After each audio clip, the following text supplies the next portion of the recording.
क्या भारत और बांग्लादेश की क्रिकेट सीरीज को लेकर चल रही जंग अब खत्म होने वाली है? क्या टीम इंडिया इस साल दिसंबर में बांग्लादेश के दौरे पर जाएगी, जिसे कुछ महीनों पहले तक नामुमकिन माना जा रहा था? आखिर बांग्लादेश बोर्ड ने अचानक ऐसा कदम क्यों उठाया है, जिसने पूरे क्रिकेट जगत में हलचल मचा दी है? इन सभी सवालों का जवाब आपको आज इसी वीडियो में मिलने वाला है, तो बने रहिए वीडियो के अंत तक। नमस्कार, मेरा नाम है फैसल और आप देख रहे हैं द हिंदी टॉप। बात करते हैं आज की सबसे बड़ी क्रिकेट न्यूज़ की। बांग्लादेश क्रिकेट बोर्ड यानी बीसीबी ने भारत के साथ कई और देशों की सीरीज के लिए मीडिया राइट्स का टेंडर निकाला है।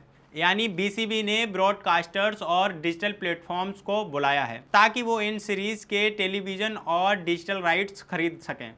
अब यहाँ सबसे दिलचस्प बात यह है कि इस टेंडर में साफ तौर पर 2026 में भारत के बांग्लादेश दौरे का जिक्र है। रिपोर्ट्स की माने तो बांग्लादेश बोर्ड ने भारतीय ब्रॉडकास्टर्स को एक कम्युनिकेशन भेजा था, जिसमें 2026 और 2027 के कई मैचों के लिए टेंडर जारी किया गया है।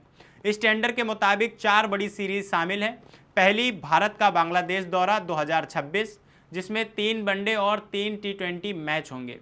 दूसरी, वेस्ट इंडीज़ का बांग्लादेश दौरा 2026, जिसमें 2 टेस्ट मैच होंगे। और तीसरी, इंग्लैंड का बांग्लादेश दौरा 2027, जिसमें 2 टेस्ट मैच होंगे। और चौथी, पाकिस्तान का बांग्लादेश दौरा 2027, जिसमें 5 वनडे मैच खेले जाएंगे। अब सवाल यह है कि आखिर ये विवाद शुरू कैसे हुआ था?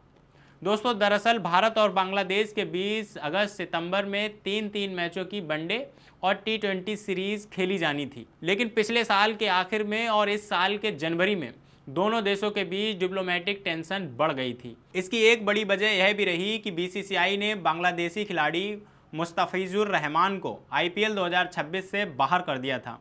इसके पीछे कारण बताया गया था कि बांग्लादेश में हिंदुओं पर अत्याचार हो रहा है, और इसके जवाब में बांग्लादेश क्रिकेट बोर्ड ने भी सख्त रुख अपनाया और भारत में हुए T20 वर्ल्ड कप के लिए अपनी टीम नहीं भेजी। इतना ही नहीं, बांग्लादेश ने अपने यहाँ IPL तक बैन कर दिया था। लेकिन अब समय के साथ बहुत कुछ बदल गया है। बांग्लादेश में अब नई सरकार आ चुकी है और बांग्लादेश क्रिकेट बोर्ड में भी नया प्रशासन काम कर रहा है।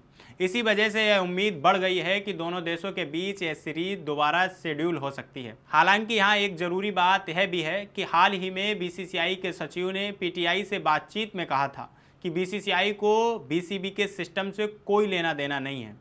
उन्होंने साफ कहा था कि BCCI सिर्फ भारत सरकार के निर्देशों के मुताबिक ही काम करेगी। और दोस्तों, यह बात इसलिए भी अहम है क्योंकि हाल ही में BCCI ने श्रीलंका की उस मांग को भी खारिज कर दिया था, जिसमें उन्होंने 3 अतिरिक्त T20 मैच खेलने की अपील की थी।